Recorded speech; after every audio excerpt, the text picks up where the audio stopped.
Professor. Today I am going to perform the oral medication, ophthalmic medication, and otic installation. First, we are going to perform hand hygiene and observe the appropriate infection prevention procedure.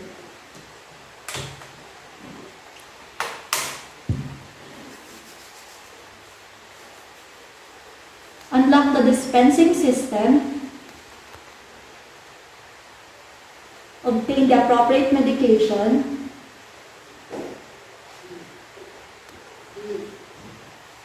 Read the MAR and took the appropriate medication.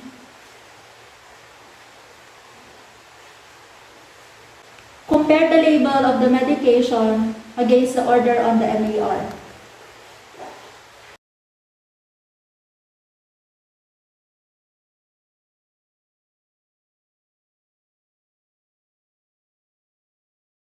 Check the expiration date of the medication and return expired medication to the pharmacy.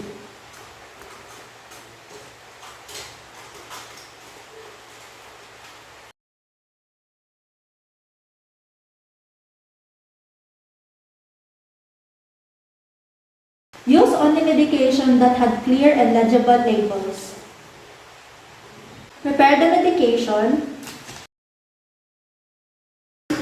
Calculate medication dosage accurately.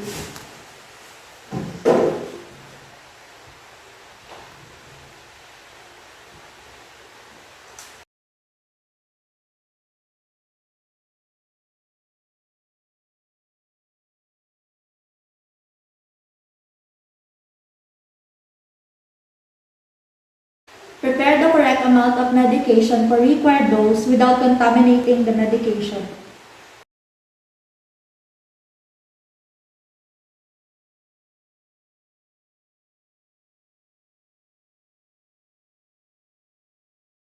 Recheck each prepared drug and container with MAR again.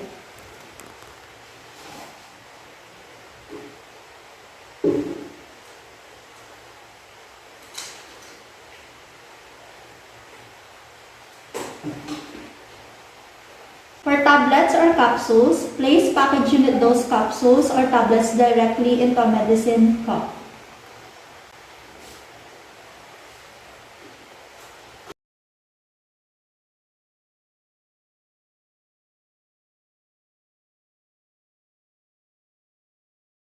If using a stock container, pour the required number into a bottle cup and then transferred medication to a disposable cup without touching the tablet. Then kept narcotics and medication that required a specific assessment separate from others.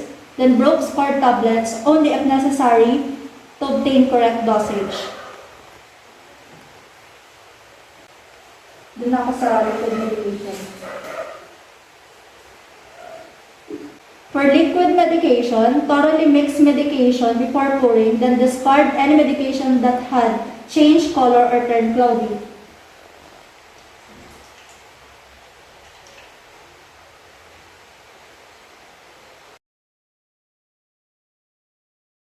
Remove cup and place upside down on countertop.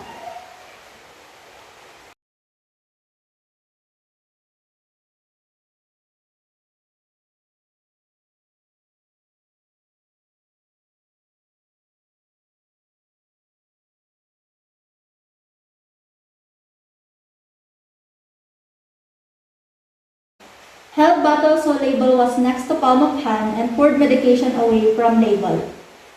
Then place medication cup on a flat surface at eye level and fill it with the desired level.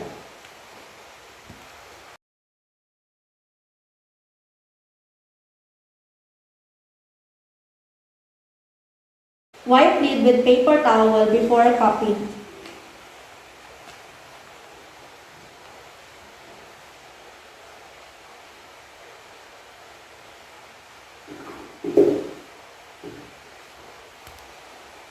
If medication is less than 5 ml, prepare the medication in a specially designed oral syringe and label the syringe with the name of the medication and the route. Place prepared medication and MAR together on a medication cart.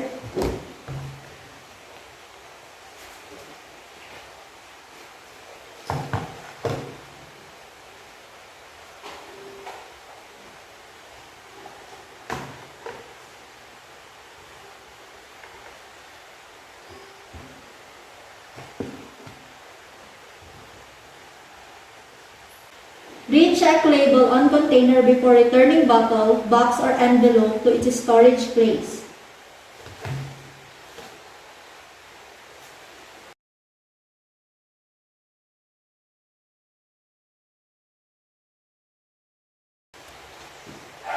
Avoid leaving prepared medication unattended. Then lock the medication cart before entering to the client's room.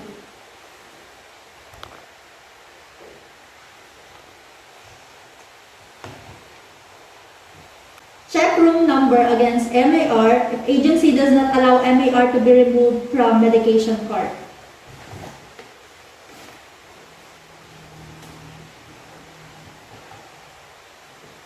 Provide for the client's privacy.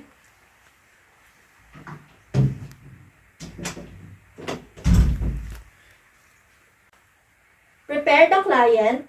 Introduce self and verify the client's identity. Assist the client to a sitting position. Then took the required assessment measures to be followed by explaining the importance of the medication. Good morning, ma'am. Ako si Orbito, ang inyong student nurse from 7 a.m. to 9 p.m. At andito po ako ngayon para ibigay sa inyo ang inyong medication na kailangan nyong i-take. Meron po tayo ditong vitamin C para sa inyong immune system at salbutamol para sa inyong cough. Okay lang po ba? Sige, upo po tayo.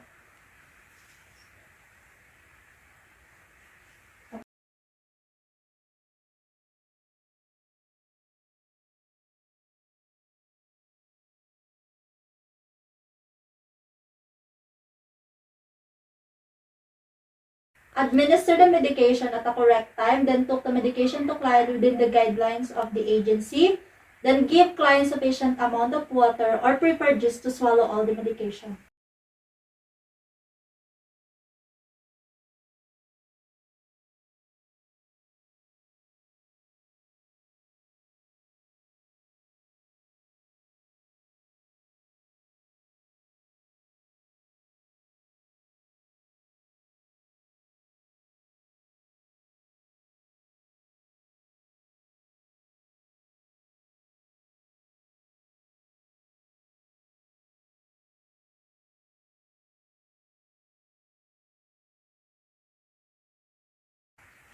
Stayed with the client until all medications were swallowed, then dispose of all supplies appropriately, replenish stock, and return cart to its appropriate place, then discard used disposable supplies.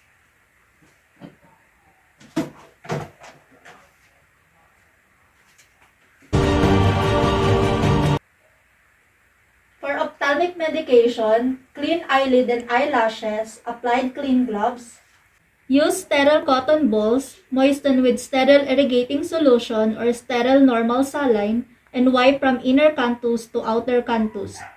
And for administering the eye medication, check the ophthalmic preparation for name, strength, and number of drops if liquid was used. Then instructed client to look up to saline, then gave client a dry sterile absorbent sponge. Expose lower conjunctival sac by placing thumb or fingers of non-dominant hand on client's cheekbone just below the eye and gently drawing down the skin on the cheek. Then held medication in dominant hand and place hands on client's forehead to stabilize the hand. And approach eye from side and instill the correct number of drops onto outer third lower of conjunctival sac.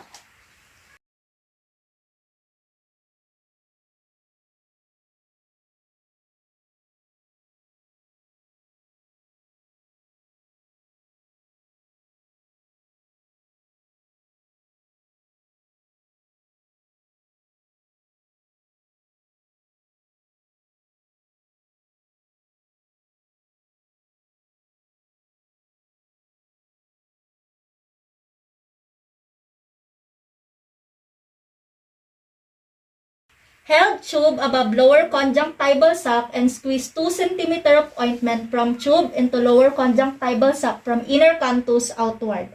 Then instructed client to close the eyelids but not to squeeze them shut.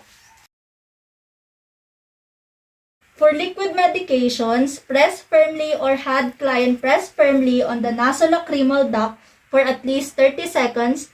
Then remove and discard gloves, perform hand hygiene. For the variation of eye irrigation, place absorbent pads under head, neck, and shoulders, then place MSS basin next to the eye to catch all the drainage. Expose lower conjunctival sac, then fill and held the eye irrigator for about 2.5 cm above the eye.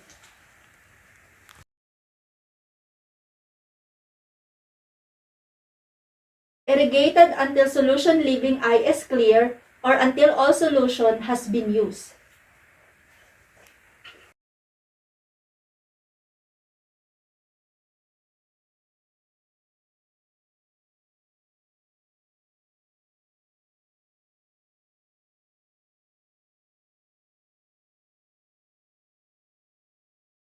Instructed client to close and move the eyes periodically.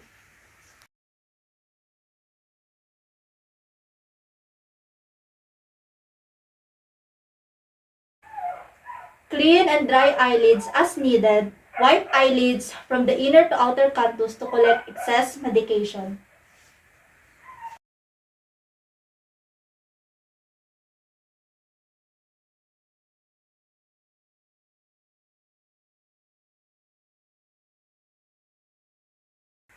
Remove and discard gloves and dispose materials used.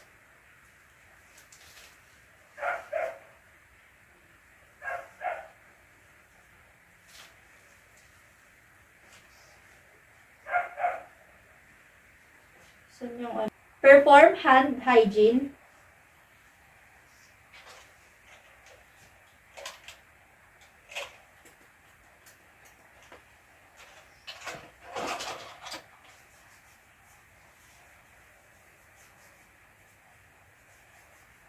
Apply an iPad as needed and secure it with paper eye tape.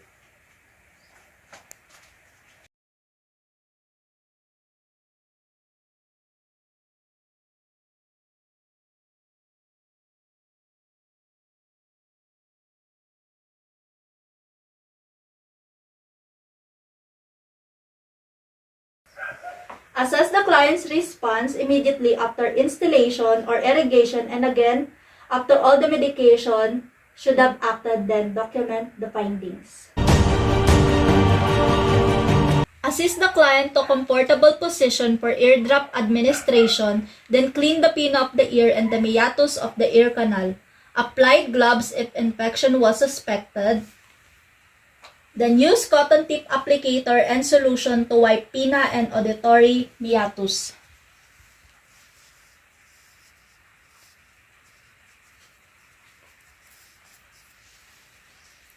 Administer the ear medication. Warm medication container in hand or place in warm water for short time. Then partially filled eardropper with medication.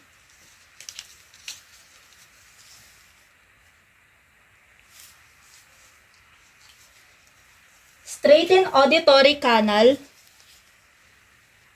Instill correct number of drops alongside of ear canal. Then press gently but firmly a few times on tragus of ear.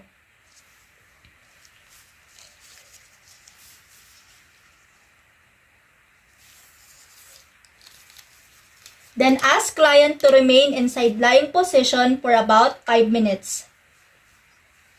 Insert small piece of cotton flap loosely at the meatus of auditory canal for 15 to 20 minutes.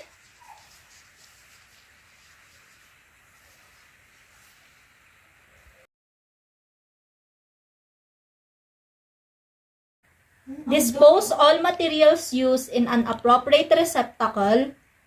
Perform hand washing after the procedure.